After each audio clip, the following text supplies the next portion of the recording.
देख रहे हैं खबर उत्तराखंड में। हूं आपके साथ तनवीर। रुक करते हैं खबरों का, लेकिन उससे पहले एक नजर डालते हैं इस वक्त की हेडलाइंस पर।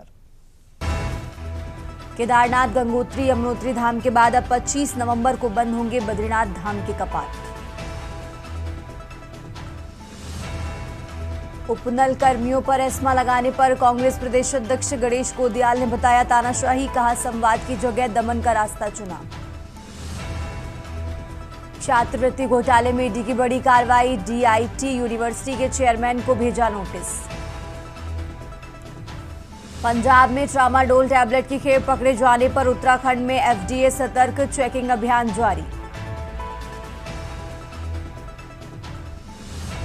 देहरादून के ओएनजीसी चौक हादसे में पुलिस ने 1 साल बाद दाखिल की 500 पन्नों की चार्जशीट, 60 गवाह बनाए गए। रुड़की में आरटीओ की सख्ती, नियमों का करना होगा पालन, बिना अनुमति नंबर प्लेट बेचने वालों की खैर नहीं। आप देख रहे हैं के न्यूज, खबरों का सारथी। और अब रुक करते हैं खबरों का। खबर हरिद्वार से है, जहां जिला मुख्यालय से महज 500 मीटर दूरी पर रात जारी होने वाला अवैध खनन चर्चा का विषय बना रहा। हैरत की बात यह है कि सिडकुल थाना क्षेत्र में बरसाती नदी में जेसीबी डंपरों से जारी अवैध कारोबार खनन विभाग की नाक के नीचे जारी है। इसके बावजूद विभागीय अमले की कान में जू नहीं रेंग रही है। बता दें कि जिला खनन अधिकारी कार्यालय इसी रूट पर है, जिससे खनन अधिकारी सहित पूरा स्टाफ इसी रूट से आवाजाही करता है।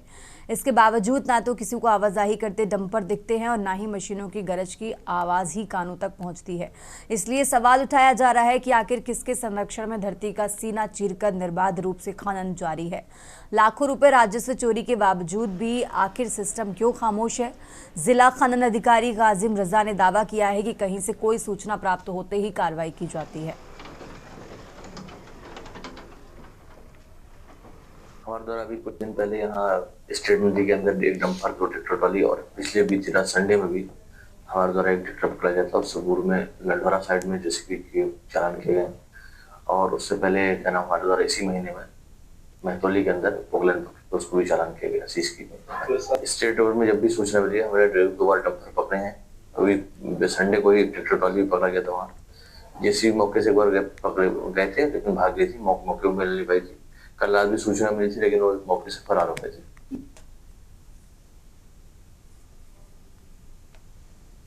और अब खबर कोटद्वार से है, जहां पूर्व कैबिनेट मंत्री सुरेंद्र सिंह नेगी ने पिछले दिनों हुए प्रधानमंत्री नरेंद्र मोदी के उत्तराखंड दौरे को निराशाजनक ठहराया। उन्होंने कहा कि पीएम मोदी को उत्तराखंड के लिए औद्योगिक पैकेज की घोषणा करनी चाहिए, ताकि नई औद्योगिक नीतियों और सब्सिडी के माध्यम से राज्य के विकास को रफ्तार मिले।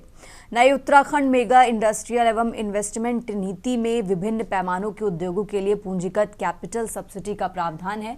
पैकेज के जरिए इसका बेहद क्रियान्वयन किया जा सकता है, लेकिन पीएम मोदी ने ऐसी कोई घोषणा करना मुनासिब न समझकर लोगों को निराशा किया है। पर औद्योगिक वातावरण बनता, लोगों को यहाँ पे रोजगार मिलना प्रारंभ हो जाता और रोजगार के दृष्टि से एक पैकेज देते और जो पलायन रोकने के लिए भी दूसरा पैकेज देते कि कैसे यहाँ पर लोगों को पलायन रोका जाए, कैसे यहाँ के लोगों को यहीं पे रोजगार दिया जाए। और ये मैं समझता हूँ कि प्रधानमंत्री के लिए बहुत बड़ी बातें नहीं थी, इसको घोषणा की जानी चाहिए थी। आगे बढ़ते खबरों में, सरोवर नगरी नैनीताल की सीवरेज परेशानियों को कम करने के लिए बनाई गई 110 करोड़ की योजना में घोटाले को लेकर ग्रामीणों ने मोर्चा खोल दिया है। ग्रामीणों का कहना है कि कार्यदायी संस्था ने सीवर पाइप को चौड़ा करने के बजाय पुराने पाइप के अंदर लेयर लगाकर और भी पतला कर दिया। जिलाधिकारी ललित मोहन रयाल ने मामले की गंभीरता को देखते हुए जिलाधिकारी ललित मोहन रयाल ने एक कमेटी बनाकर इसकी जांच करने के निर्देश दिए हैं। ये एचटीपी जो सीवर ट्रीटमेंट प्लांट है, ये रूसी में बनना था, इसको हम शुरू दिन से समझ नहीं पाए और आज भी नहीं समझ पाए, क्योंकि 100 साल या 50 साल आगे की योजना बनाते हुए किसी भी लाइन का डाया चौड़ा करा जाता है, जबकि इसका ठीक उलट नैनीताल माल रोड में इसका डाया कम कर दिया गया। कहा कि इसमें एक लेयर ऐसी चढ़ा दी कि इस पाइप की लाइफ 50 साल आगे बढ़ गई है, लेकिन लाइफ तो बढ़ गई मान लेते हैं, लेकिन डाया तो घट गया। 600 को 900 करना था, यहाँ 600 को 550 कर दिया गया। हमने कहा था इसको 2 पार्ट में आप कीजिए। थोड़ा सा समय लगेगा, आपको 2 पार्ट में कर देंगे, तो आधा इधर आधा ऊपर कर देंगे, तो ऊपर करने से गांव की एजुकेशन रिक्वायरमेंट भी पूरी हो रही थी। लेकिन इन्होंने हमको झांसे में लिया और गांव को झांसे में लिया और कहा कि हम यहाँ से लिफ्ट देंगे, आपको पानी को लिफ्ट करेंगे और आपकी एजुकेशन रिक्वायरमेंट पूरी करेंगे। हमने उस समय भी कहा इतना बड़ा प्रोजेक्ट बनना संभव नहीं है, जो नहीं हो सकता था, इसलिए ये पूरा प्लांट यहाँ पर ध्वस्त हो गया है। मामला संज्ञान में आया है कि नैनीताल से रूसी के लिए जो सीवर लाइन है उसमें जो पाइपलाइन बिछाई जानी थी उसके डायामीटर में, उसके मेजरमेंट में गंभीर शिकायतें प्राप्त हो रही हैं। तो हम उसको एग्जामिन करवाएंगे। अदर डिवीज़न जो पेयजल निगम का है और उसमें एक एडमिनिस्ट्रेटिव अफसर एडीएम को भी रखेंगे, इनकी संयुक्त जांच रिपोर्ट उसमें हम तलब कर रहे हैं कि जो डीपीआर में जो मेंशन था धरातल पे क्या वो इम्प्लीमेंट हुआ या नहीं। अगर उसमें वेरिएशन पाए जाते हैं या जो शिकायत आ रही है उसमें सत्यता की पुष्टि होती है, सर्टेनली उसमें कठोरतम कार्रवाई की जाएगी। और अब खबर ऋषिकेश से है, जहां बीते दिनों वन गुज्जर दूधिया के साथ हुई लूटपाट मामले का खुलासा करते हुए पुलिस ने 4 आरोपियों को गिरफ्तार कर लिया है। पुलिस ने गिरफ्तार आरोपियों से लूटे गए 10,000 रुपए नकदी भी बरामद की है। सीओ ऋषिकेश पूर्णिमा गर्ग ने प्रेस वार्ता में बताया कि लूट के आरोपियों का आपराधिक इतिहास खंगाला जा रहा है, जिससे उन्हें सख्त से सख्त दंड दिलाया जा सके।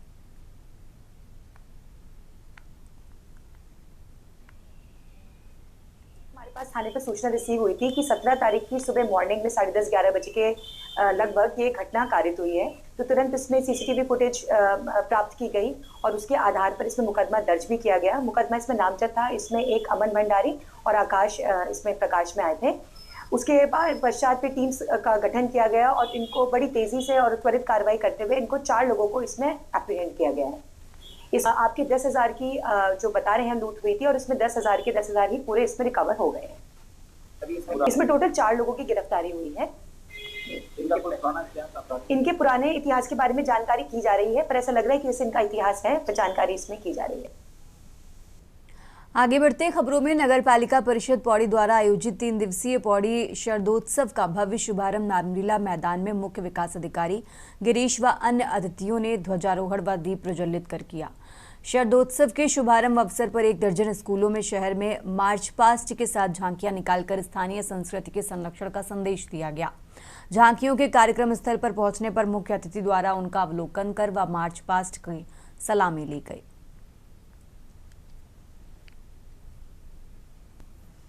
आज एक नगर पालिका परिषद का बहुत अच्छा प्रयास है और इसमें सभी लोगों की भागीदारी है। अभी आपने देखा होगा कि सभी जितने भी यहाँ पे नगर पालिका परिषद के अंतर्गत जो भी हमारे स्कूली बच्चे हैं, जो भी स्कूल्स हैं, उनके द्वारा अपने झांकियाँ प्रस्तुत की गई, अपने सांस्कृतिक कार्यक्रम प्रस्तुत किए गए। पहले तो मैं आप सभी का धन्यवाद करती हूँ। और आज पौड़ी नगर में शरदोत्सव 2025 का शुभारंभ हुआ और जिसमें हमारे माननीय मुख्यमंत्री ने वर्चुअल वीडियो के माध्यम से इसका उद्घाटन किया और इसमें सभी हमारे नगर पालिका अध्यक्ष, नगर परिषद सभासद और हमारे मुख्य विकास अधिकारी, सभी अधिकारीगण सम्मिलित हुए। शरदोत्सव 2025 का विधिवत उद्घाटन हो गया है। आज से लेकर 3 दिनों तक, असल में 4 दिनों तक, 23 तारीख तक है ये आयोजन चलता रहेगा। 23 तारीख को पुरस्कार वितरण के साथ ही इस आयोजन का समापन होगा। और जैसा कि आपने देखा ही अभी कि हमारे मुख्य अतिथि जी ने भी उद्बोधन दिया अपना, और माननीय मुख्यमंत्री जी जो आना चाहते थे लेकिन नहीं आ पाए, पता नहीं कुछ है ही, शायद हमारा ऐसा कुछ हो रहा है कि आते आते उनका रह जा रहा है। सुबह उनको बिहार जाना पड़ा तो वो नहीं आ पाए। आगे बढ़ते खबरों में, उत्तराखंड हाईकोर्ट ने रामनगर के भाजपा नेता मदन जोशी के खिलाफ दंगा भड़काने की सुनियोजित साजिश के करने के मामले में आरोपी द्वारा दायर अग्रिम जमानत और गिरफ्तारी पर रोक संबंधी याचिका को खारिज कर दिया है। कोर्ट में अन्य मामलों की सुनवाई के लिए रखा गया समय और पूर्व में हुई सुनवाई में कोर्ट ने नैनीताल पुलिस को उनके खिलाफ कार्रवाई कर हाईकोर्ट को रिपोर्ट सौंपने के लिए कहा था। आपको बता दें कि नैनीताल जिले के रामनगर कोतवाली क्षेत्र के छोई में गोवंश के आरोप में 23 अक्टूबर को ड्राइवर नासिर की पिटाई के बाद नासिर की पत्नी नूरजहां की ओर से हाईकोर्ट में सुरक्षा की मांग को लेकर याचिका दायर की गई थी। नूरजहां की तरफ से कोर्ट को बताया गया, एक स्थानीय नेता मदन जोशी द्वारा लगातार भड़काऊ फेसबुक पोस्ट और लाइव करके अपने कृत्य को सही बताया जा रहा है और लगातार धार्मिक भावनाएं भड़काई जा रही हैं। जो सुनवाई थी इसमें जो मेन मुख्य आरोपी जो है मदन जोशी, उसकी अग्रिम जमानत और जो उसने प्रोटेक्शन मांगा था कोर्ट से कि उसको अरेस्ट ना किया जाए, वो दोनों ही याचिका जो है कोर्ट ने खारिज कर दी है। और जो अन्य मामले इससे रिलेटेड हैं वो कल के लिए लगाए हैं कोर्ट ने। ऑर्डर पे कोर्ट ने आज ये कहा कि जो कोई अभियुक्त है, और एक मिनट इसको कर ले, हाँ दोबारा बोल पड़ी थी कि जो मुख्य अभियुक्त है अगर वो भगौड़ा है और वो भाग रहा है तो उसको किसी भी प्रकार की प्रोटेक्शन कोर्ट नहीं दे सकता।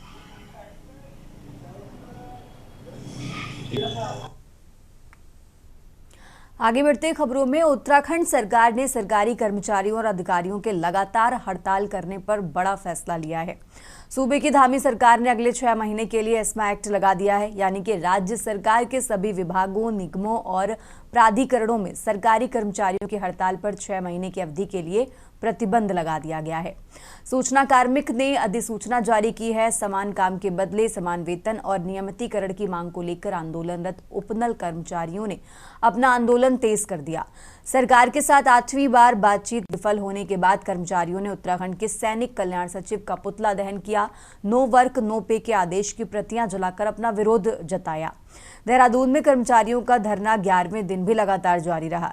इधर सरकार के साथ 8वीं वार्ता भी विफल साबित हुई है। शासन की ओर से जारी किए गए नो वर्क नो पे का ऑर्डर आने पर आक्रोशित कर्मचारियों ने सैनिक कल्याण सचिव दीपेंद्र चौधरी का पुतला फूंका और ऑर्डर की प्रतियां भी जलाई।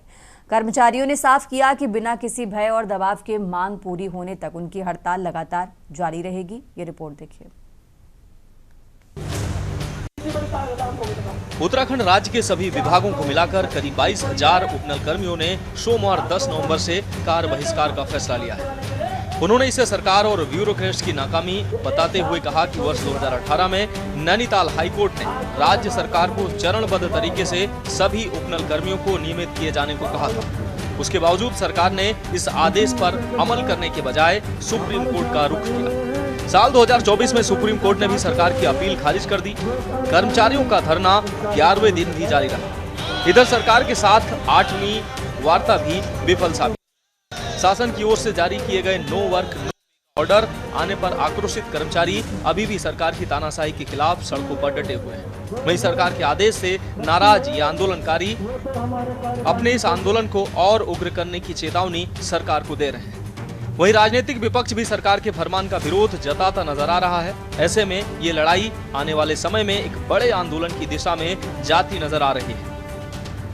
उठा रही है। मैं उपनल कर्मचारी संयुक्त मोर्चा का प्रदेश संयोजक हूं और जो नो वर्क नो पे का जो शासनादेश इन्होंने किया है, ये देखना चाह रहे हैं कर्मचारियों का सबर को देखना चाह रहे हैं कि सबर का परीक्षण करना चाहती है ना सरकार। ये अब देख लें, कोई डरने वाला नहीं है। इनके फरमानी तुगलकी फरमानी जो इन्होंने आदेश कर रखे हैं, इससे कोई कर्मचारी डरने वाला नहीं है। आप यहाँ दिखा दीजिए, अपने चैनल के माध्यम से दिखा दीजिए ये भीड़, कहीं डर रहे हैं कोई कर्मचारी? कोई नहीं डरने वाले। कि धामी सरकार, आप कितने निकम्मे, कितने चोर हो आप, हम निहत्ते जनता को ऐसे क्यों रुला रहे हो? मतलब मेरे बोलना ये है कि हम यहाँ पे बैठे हुए, क्या हमारी मांगे बेवजह है? हम अपने अधिकारों के लिए बैठे हुए। और मैं बोलना चाहती हूँ भाजपा की महिला मोर्चा के जो महिलाएं हैं, आज नारियां यहाँ रोड पे है, आज कहाँ आपकी मातृत्व मर गई है? आप लोग वैसे तो बड़े चूड़ियां लेके रोडों पे, छोटी छोटी बातों पे रोडों पे आ जाते हो, आज आपको क्या मातृत्व शक्ति यहाँ पे नहीं दिख रही है? मेरी समझ में ये नहीं आता है कि हमने परसों बड़े आग्रह के साथ विनम्र भाव से मुख्यमंत्री जी का ये उनका आह्वान किया था कि मुख्यमंत्री जी हम सबके मुखिया हैं और इस पूरे उत्तराखंड के मुखिया होने के नाते उनसे ये मांग की जा रही थी, ये उम्मीद की जा रही थी कि जब हाई कोर्ट और सुप्रीम कोर्ट ने उपनल के कर्मचारियों के पक्ष में फैसला दिया है तो आप इसको कर दीजिए। और हमने ये स्पष्ट रूप से कहा था कि ये कोई राजनीतिक लड़ाई की बात नहीं है, इसका श्रेय आप ही को जाएगा।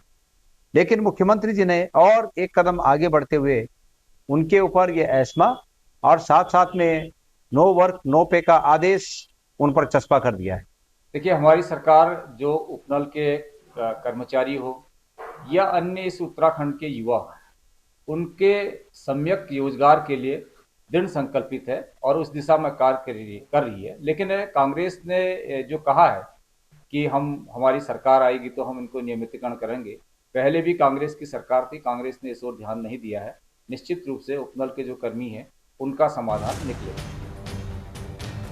प्रदेश भर में स्वास्थ्य, शिक्षा, ऊर्जा, वन विभाग, सिंचाई विभाग, प्रशासनिक और तकनीकी विभागों और कई सरकारी संस्थानों में तैनात उपनल के कर्मचारी लगातार हड़ताल पर हैं। वहीं अब राजधानी के सबसे बड़े सरकारी दून अस्पताल में उपनल कर्मचारियों की हड़ताल की वजह से बिलिंग काउंटर से लेकर पर्चे बनाने के लिए मरीजों की लंबी कतारें लगी हैं। दून अस्पताल से भी बड़ी संख्या में उपनल से तैनात ward boy, nurse, pharmacist, data entry operator और सफाई कर्मी हड़ताल पर रहे, जिससे मरीजों को काफी दिक्कतों का सामना करना पड़ा। करीब 150 से अधिक कर्मचारियों के हड़ताल पर जाने से अस्पताल की व्यवस्थाएं भी चरमराई, जिसको लेकर विपक्ष ने भी सरकार को घेरना शुरू कर दिया है। वहीं सत्ता पक्ष का कहना है कि उपनल कर्मियों के हित में संकल्पबद्ध है सरकार। वहीं समर्थन देते हुए विपक्ष को ये भी जानने की जरूरत है कि उनके कार्यकाल में उनके द्वारा उपनल कर्मचारियों के लिए कोई रणनीतियां नहीं बनाई गई और अब विपक्ष में रहकर सरकार पर सवाल खड़े करना उचित नहीं है।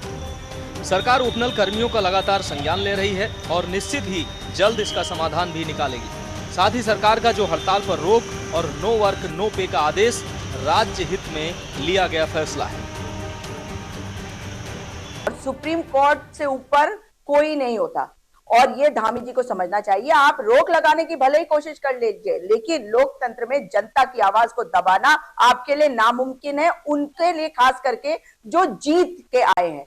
आप अगर उनको बुलाकर उनसे वार्ता कर रहे हैं, कुछ लोगों को बुला के, तो ये क्या बता रहा है? गणेश जोशी जी से पूछिए। ये गणेश जोशी जी को बताना पड़ेगा कि उन्होंने जाके अपनी सरकार में क्या कहा, मुख्यमंत्री धामी से क्या वार्ता करी। उपनल कर्मचारी अपने अधिकारों की उचित मांग को लेकर काफी दिनों से हड़ताल पर हैं, धरना प्रदर्शन कर रहे हैं, अपनी मांग सरकार के सामने रख रहे हैं। लेकिन चूंकि सरकार का रवैया इस राज्य में दमन का रवैया रहा है, सरकार समस्याओं का समाधान नहीं करना चाहती, बेरोजगारी बढ़ानी चाहती है। कर्मचारियों की हड़ताल की वजह से जो व्यवधान पैदा हो रहे हैं, जो परेशानी हो रही है, उनका हल सरकार को निकालना चाहिए था, कर्मचारियों की उचित मांगों को मानना चाहिए था। लेकिन इसके विपरीत दमनकारी रवैया जो अपनाया जा रहा है, एक और तो आपने हड़तालों पर रोक लगा दी 6 महीने के लिए, ये लोकतंत्र की हत्या है। सरकारी काम कार्यों को ठीक से संचालन हो, उसका सभी जो शासकीय कार्य हों ठीक प्रकार से धरातल पर उतरे, इसके लिए आवश्यक है कि यहाँ पर किसी भी प्रकार के हड़ताल वगैरह ना हो। और जब कोई हड़ताल होती है तो स्वाभाविक रूप से विकास की प्रक्रिया रुकती है, और जब विकास की प्रक्रिया रुकती है तब हम कहीं ना कहीं यह पाते हैं कि जो हम समुचित विकास की अवधारणा को लेकर के चलते हैं वो भी अवरोध उसमें उत्पन्न होता है। इसलिए केवल और केवल हम समुचित विकास कर सकें, उस विकास की अवधारणा को धरातल पर पहुंचा सकें, इसमें किसी प्रकार की कठिनाइयां न हो। चुनावी साल करीब देख प्रदेश में कर्मचारी संगठन अपनी अपनी मांगों को लेकर सक्रिय हो गए। सभी को उम्मीद है कि सरकार आंदोलन के दबाव में उनकी मांगों को पूरा कर सकती है। ऐसे में प्रदेश में कई विभागों के कर्मचारी आंदोलन की राह पर चल पड़े। वहीं उपनल कर्मचारी नियमितीकरण की मांग को लेकर पिछले 10 दिनों से हड़ताल पर है। दूसरी तरफ उत्तराखंड शासन की ओर से उत्तराखंड में हड़ताल पर प्रतिबंध की अधिसूचना जारी कर दी गई। यह प्रतिबंध आवश्यक वस्तु अनुरक्षण अधिनियम 1966 एस्मा के तहत लगाया गया है। इस आदेश के बाद आंदोलनकारी सरकार के इस फरमान से बेहद नाराज है। अब भी लगातार प्रदेश में आंदोलन जारी है। ऐसे में सरकार और आंदोलनकारी आमने सामने आ गए हैं, जिसका अभी तक का खामियाजा प्रदेश की जनता को भुगतना पड़ रहा है। अब सवाल यही है कि आखिर सरकार के इस आदेश नो वर्क नो पे से आंदोलन रुक जाएंगे या इनकी मांगे अभी लंबे समय के लिए टाल दी जाएंगी।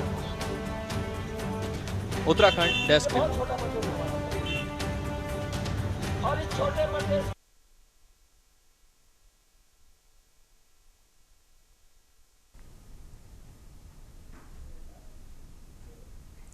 और अब खबर रुड़की से है, जहां फर्जी नंबर प्लेटों पर परिवहन विभाग ने शिकंजा कसते हुए अभियान चलाया है। रुड़की सिविल लाइंस के चौपटी बाजार के परिवहन विभाग की टीम ने एआरटीओ एल्विन रोक्स की नेतृत्व में अचानक छापामार अभियान चलाया। विभाग को कई दिनों से क्षेत्र में फर्जी नंबर प्लेट लगाए जाने की लगातार शिकायतें मिल रही थी, जिन्हें गंभीरता से लेते हुए विभाग ने कार्रवाई शुरू की है। जांच के दौरान टीम को दुकानों पर अनाधिकृत तरीके से नंबर प्लेट तैयार किए जाने की जानकारी मिली। एआरटीओ ने बताया बताया कि काफी समय से फर्जी नंबर प्लेट की शिकायतें मिल रही थी। जांच में ये भी सामने आया है कि कुछ जगहों पर बिना अनुमति नंबर प्लेट बनाई जा रही थी। ऐसे कई नंबर प्लेट हमारे कब्जे में ली गई हैं। साथ ही सभी दुकानदारों को कड़ी चेतावनी भी दी गई है।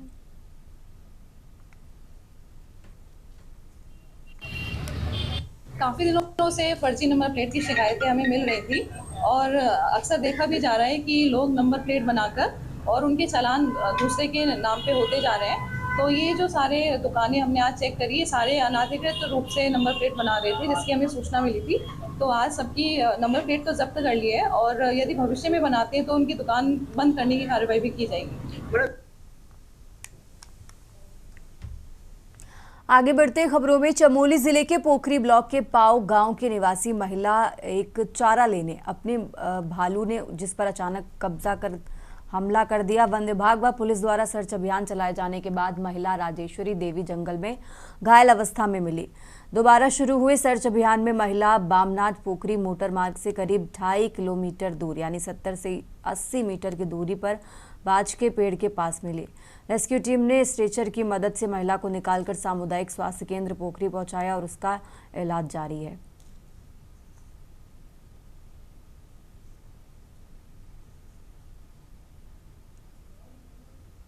सूचना प्राप्त हुई थी कि एक महिला पर भालू के द्वारा आक्रमण किया गया था। उस महिला को जो है आज उच्च इलाज के लिए एम्स रेफर कर दिया गया है और एयर एम्बुलेंस के द्वारा उसको एम्स ऋषिकेश में भेज दिया गया है और लगातार डॉक्टरों के द्वारा निगरानी बनाए रखी जा रही है। और अब खबर विकासनगर से है, जहां सरदार वल्लभ भाई पटेल की 150वीं वर्षगांठ पर भाजपा द्वारा रन फॉर यूनिटी का भव्य आयोजन किया गया। कार्यक्रम को एक भारत आत्मनिर्भर भारत की थीम के साथ मनाया गया। हरबटपुर स्थित बस अड्डे से शुरू हुई ये पदयात्रा राष्ट्रीय राजमार्ग 123 होते हुए जीवनगढ़ तक पहुंचकर संपन्न हुई। पदयात्रा में बड़ी संख्या में भाजपा कार्यकर्ताओं, स्थानीय जनता और विभिन्न स्कूलों से आए छात्र छात्राओं ने उत्साहपूर्वक भाग लिया। कार्यक्रम में विकासनगर के विधायक मुन्ना सिंह चौहान व वन पंचायत के अध्यक्ष व दर्जा मंत्री कुलदीप कुमार तथा जिलाध्यक्ष मित्ता सिंह विशेष रूप से उपस्थित रहे।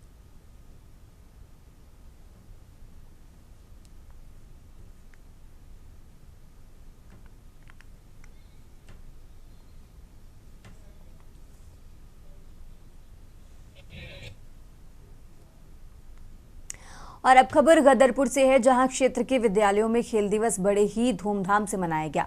विभिन्न खेल प्रतियोगिताओं के साथ बच्चों ने शानदार प्रतिभा का प्रदर्शन किया।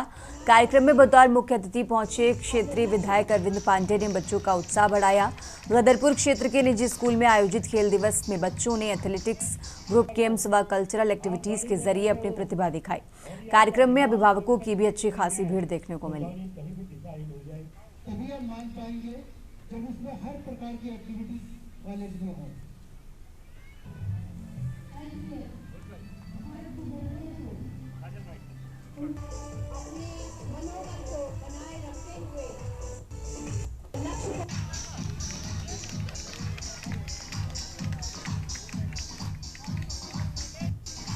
स्कूल है हमारे गांव में है, जहाँ मैं रहता हूँ हमारे पड़ोसी हैं और पड़ोसी होने के नाते इस स्कूल में जब भी कोई गतिविधियाँ होती हैं, चाहे कल्चरल हो चाहे स्पोर्ट्स का हो, तो एक परिवार के सदस्य के नाते ये मुझे हमेशा हमारे तरुण भाई बुलाते हैं। मैं इनका धन्यवाद देता हूँ।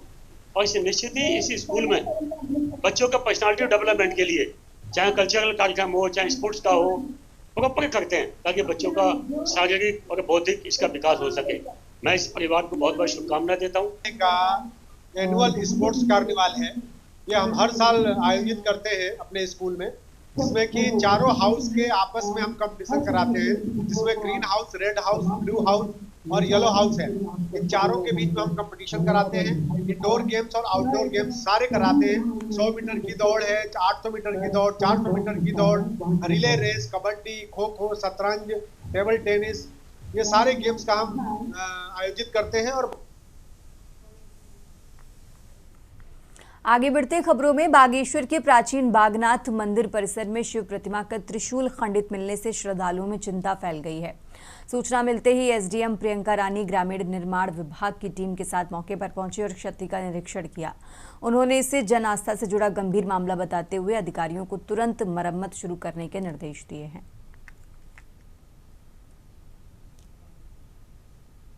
ये जिला प्रशासन के संज्ञान में आने पर कि जो सरयू जी के किनारे शिव जी की विशाल प्रतिमा जो स्थापित है, तो वो उसका कुछ पार्ट जो है खंडित हो गया है।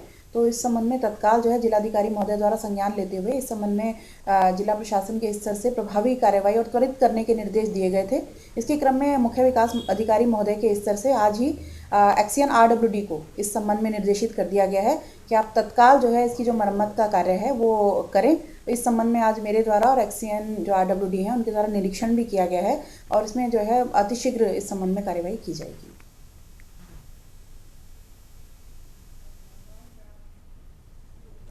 उत्तराखंड की खबरों में फिलहाल इतना ही। आप देखते रहिए के न्यूज़ इंडिया।